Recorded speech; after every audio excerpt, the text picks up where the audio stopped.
Teryl. Okay. We continuing our discussion about having a good CV, getting an interview, and how to conduct yourself in an interview. What are some of the difficult questions that you might face in an interview? Well, there are a lot. Some of them is your 5-year plan, your 40-year plan. I think of one that we're talking about quite a lot now because it's becoming quite an issue in the United States. Quite a few states are actually legislating against it, is asking people what their current or previous salary was, as well as asking them whether or what level of salary they're looking for, because it means that the employee or the candidate is putting out a salary level without knowing possibly what the company's budget is. And with the fear that the salary that they then offer you is only a percentage over the previous salary rather than perhaps what the role is actually worth in the broader market.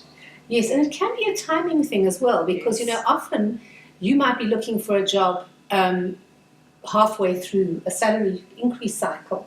And so you would be getting maybe a 6 or 10% increase at your next salary cycle, and then you lose that by moving and by then looking at your salary as it is at that moment in time. Yes. So those are some of the challenges that you need to know about and think about as a candidate. And when you go into the interview, have done some sort of preparation so that you can field that question well, instead of floundering around. I think so. I think one of the ways is before the interview is to ask HR or whoever's conducting the interview, is there a budget for this particular position? So that you've got an idea, are you under or are you over? The other side of that conversation is that some people won't hire you because you are too highly paid, and they're worried that the job isn't something that you would stay in because your salary level is too high. So it's a double-edged sword, this whole salary issue. The thing is to know your worth, to benchmark yourself if possible in the community that you live in and see whether those kind of salaries are reasonable and realistic for what you can deliver. And then you can have a realistic conversation without maybe disclosing too much.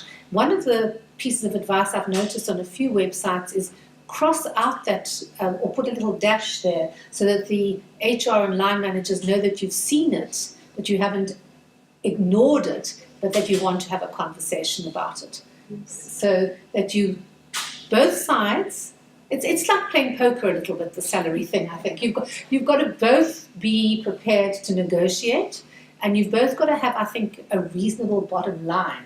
That you're not going to go beneath this. And then there are a whole lot of issues which I think we should probably talk at another conversation about in terms of disclosing your salary. Be prepared to talk about it because the interview is the time to have the conversation, not later. Don't arrive on day one and say, sorry, you've paid me too little. No. Okay, thanks, Teryl.